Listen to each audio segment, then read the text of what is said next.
Welcome. This is our lecture 2. In lecture 2, we are going to deal with introduction to philosophy. Most education students who are expected to do philosophy of education as a compulsory unit is new to the world of philosophy. It is therefore logical and prudent to introduce you to philosophy before embarking on philosophy of education. So this lesson is going to introduce you to the world of philosophy, beginning with the obvious question of what is philosophy. In this lesson, we expect you to have the following outcomes. At the end of the lesson, you should be able to define the word philosophy, effectively discuss the two words of philosophy, and three, you will be expected to give some characteristic of philosophy. What is philosophy? The word philosophy is derived from two Greek words, that is, philein and sophia. Philein means love or to search for. Sophia means wisdom. Philosophy is therefore a combination of two Greek words cited above and literally means of wisdom or search for wisdom. Given what we said, you will realize that philosophers are lovers of wisdom, people who search for wisdom as they live in this world. Sometimes wisdom is referred to as knowledge. So philosophy has come to be associated with the love for knowledge. Philosophers are people who are puzzled and wonder about many things in this world as they live in. As a result of this, they ask themselves many questions. Philosophers ask themselves many questions with a hope of getting rational answers that will help them understand and survive in this world, themselves being part of the world. Many philosophers have argued, in fact, that philosophy begins with wonder, and wonder is the feeling of the philosopher. What, however, is wonder? We need to define what wonder is. To wonder is to realize that there is something strange behind the things that we ordinarily perceive. Sometimes we take things that we need more answers than we ordinarily take for granted. For this reason, philosophers take nothing for granted. They constantly try to look for answers, particularly to the meaning and significance of life. In a way, also, philosophers, through their questioning habit, admit that they are ignorant of some of the issues. By questioning, they want answers. They want to know because they know that they don't know. It is good to know that you don't know. It is not good to believe that you know everything. It is this knowledge that makes them love or search for further knowledge. Basically, therefore, philosophy is based on man's curiosity and wonder about the world we live in and consists in finding possible rational answers to many questions about its nature. When we say its nature, we are talking about the nature of the world. It tries to rationally investigate certain fundamental problems with regard to the relationship between man and the world we live in. It is important for you to know that philosophy is an activity undertaken by man in this world, and to guard a notion that you may have probably heard, that philosophers are detached and always absorbed in the abstract, deep thoughts, completely unaware of the world around them. In reality, actually, it is contrary to the truth. You need to realize that philosophy consists of two worlds: the world of general philosophy, which is wide, and the small world of technical or professional philosophy. We need to explain each of these. So, what is philosophy? We are dealing with the definition of philosophy or the concept of philosophy. The purpose of this lesson is to enable you to appreciate the various ways in which philosophy has been defined and explained by various thinkers. Philosophies or philosophers are referred to as thinkers, people who think.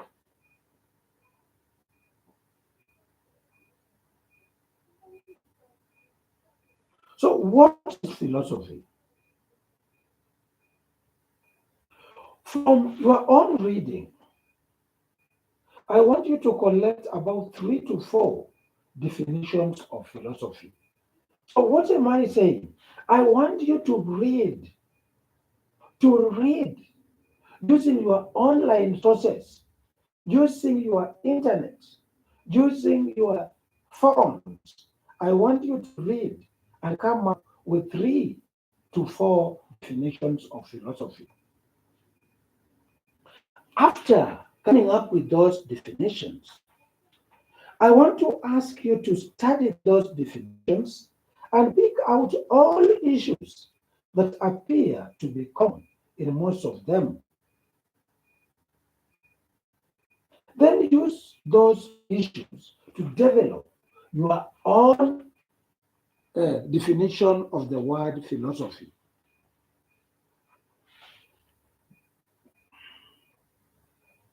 Now, save those definitions.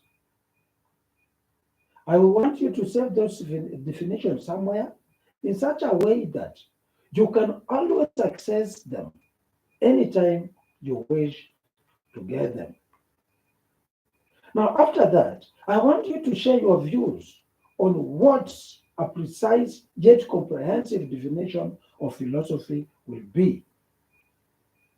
Why do you think you view philosophy the way you see it? Then, after doing that, what is philosophy? So you can even refer to the notes that I gave you, the notes that I sent you through your class rep, so that you come up with how various philosophers have defined the word philosophy. Now, let us move and look at a subtopic, a new subtopic, and that is general and technical philosophy. General and technical philosophy. Well, there has been a great deal of effort in trying to define the various meanings of philosophy. There has been another equally engaging effort to try and distinguish between general and technical philosophy.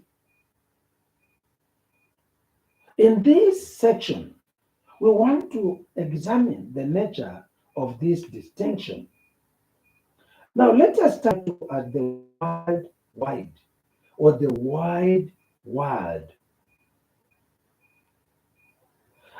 General philosophy, this means that it is not the preserve of a few people, As Njoroge and Benayas 1986 put it, general philosophy is and has always been the concern of all human beings for the simple reason that they are humans, questioning their humanity, the human condition, the human experience of life. Any person who seriously and genuinely try to come up to terms with the life in the sense of understanding it does philosophy at the general level. General philosophy is done by all through different contexts. It includes what we can call philosophy of life, where different groups could be said to have philosophy of life, a set of thoughts, out beliefs, and ideas that guide one's life. For example, a student can have philosophy of life, and so in, is a farmer, a parent, or even a political leader. So everybody has his own or their own philosophies of life. You, as a first year student, you have your own philosophy of life. I, as your course lecturer, I also have my own philosophy of life. Your parents have their own philosophies of life. Your grandparents, your shosho or gogo, your grandparents, your guga, all of them have their own philosophies of life. Included in this wide philosophy are national philosophies such as Nyayo philosophy, Ujamaa, humanism. All those ones are general philosophies. From this, we realize that philosophy can be both personal as well as collective in nature. So we used to have Nyayo philosophy, which was propagated by the former president, the second president of this country, Moi. There was Ujamaa, which was propagated by Mwalimu Julius Nyerere of Tanzania. All those ones were collective philosophies. You are supposed to note that the important point is that all of them, whether personal or collective, philosophy expresses man's response to life. In this context, all human beings have a philosophy or are philosophers since they have a set of ideas or beliefs that guide their lives. That is all we can say about general philosophy or a wide philosophy. So, what about technical philosophy? Technical philosophy can also be referred to as the small world. Different from general philosophy, technical or professional philosophy is associated with a small world of academic scholars who have undergone formal training. Philosophy, in this sense, has a structure, a system of organized thought, evidence in a world of books and scholarly writings. This philosophy has a specific form of thought, has emerged from Western philosophy, i.e., European in origin and characterized by specialization, a matter of experts. The student of philosophy of education, like you need not to become a professional philosopher. I'm teaching you education or philosophy of education. So I'm asking you not to become professional philosopher. As it has been argued, You only need a general introduction to help you understand and appreciate the meaning and significance of technical philosophy as an educator. Teachers are educators, lecturers are educators. Those technocrats who work in the Ministry of Education are educationists.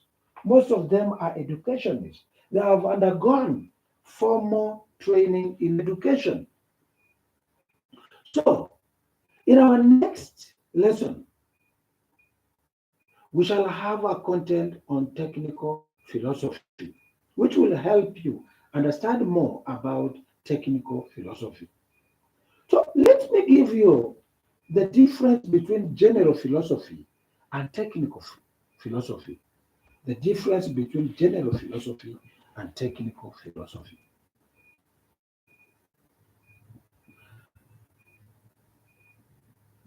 Now, the purpose of this section is to help you get the distinction between general philosophy and technical philosophy.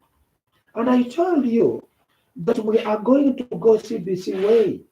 You are going to get everything from your course lecturer. Otherwise, I'll be reducing you to be baby class students. So I want you to use your devices. When I talk about devices, I'm talking about your mobile phones. I'm talking about your laptops, your iPhones.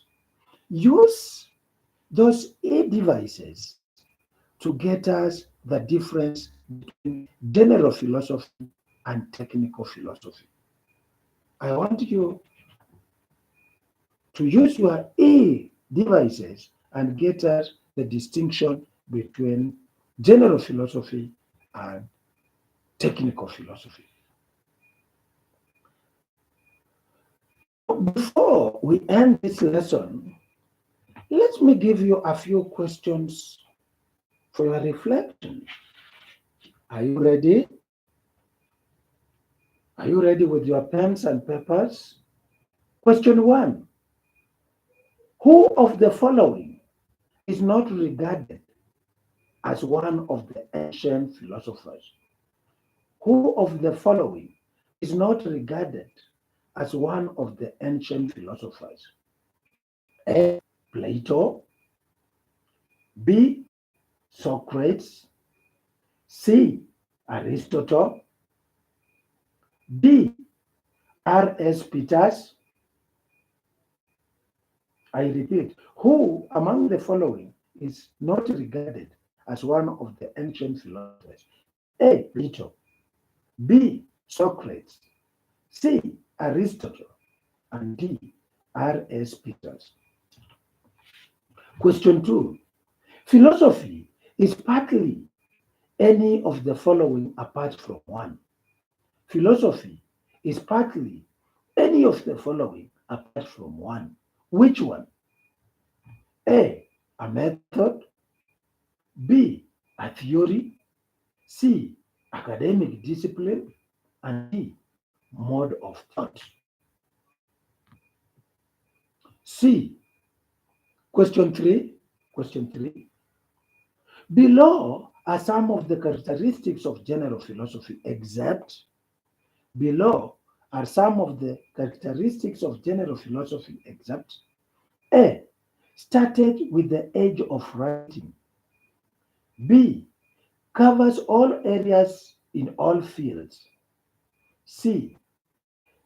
Is as old as humankind. And D. Everyone is involved in philosophizing. 4 and the last question. 4 and the last one.